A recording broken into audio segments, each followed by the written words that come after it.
ओम। बहुत लोगों का सवाल है कि क्या मेरी कुंडलिनी जग गई है।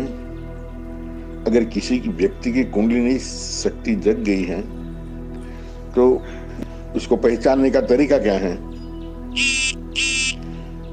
सबसे पहली बात, जिसकी कुंडलिनी जग गई है पहले तो स्वयं उनको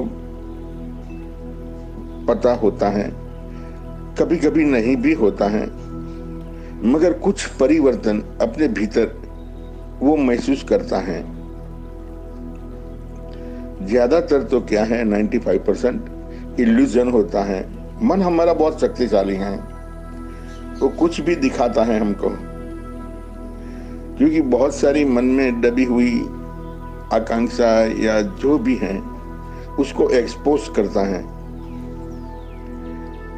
और जिसकी कुंडलिनी शक्ति जग गई है यानी कि वो खुद स्वयं जग गया है,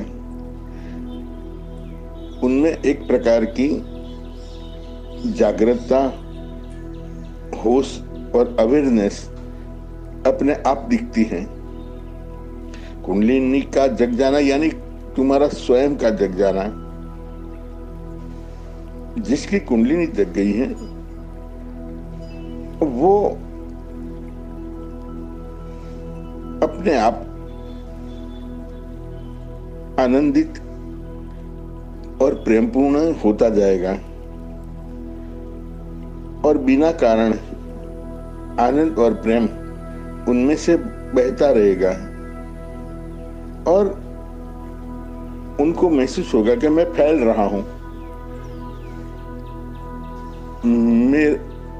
मेरा शरीर फैल रहा है, बड़ा होता जाता है। ऐसा भी महसूस होता है।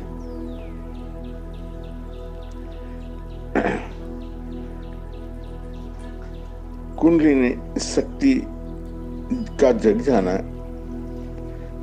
ये अंतिम नहीं है अध्यात्म में, समझो कि शुरुआत है। यात्रा तो बहुत सारी लंबी है और इस यात्रा का कोई अंत नहीं है।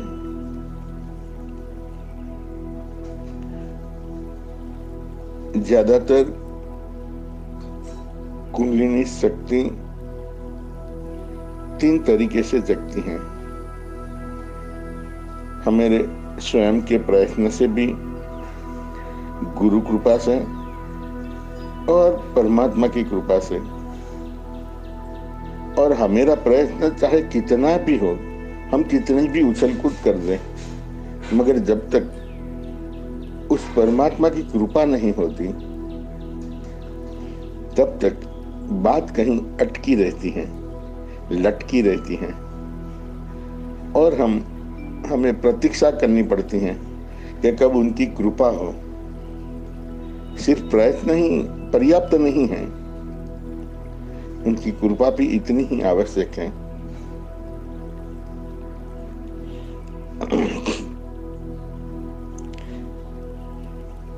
अब कुंडलिनी शक्ति जगी हो, उनको वो कभी कभी कहते हैं कि हमें ये कलर दिखते हैं, प्रकाश दिखता है।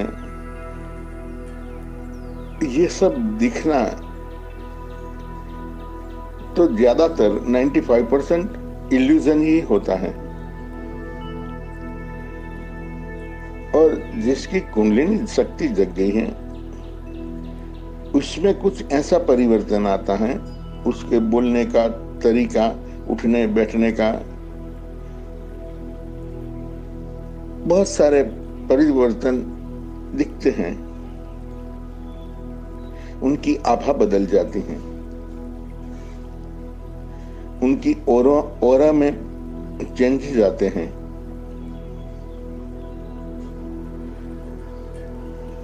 वो शांत और जागृत रहता है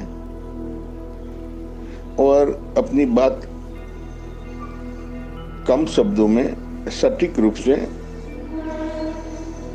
बताता है।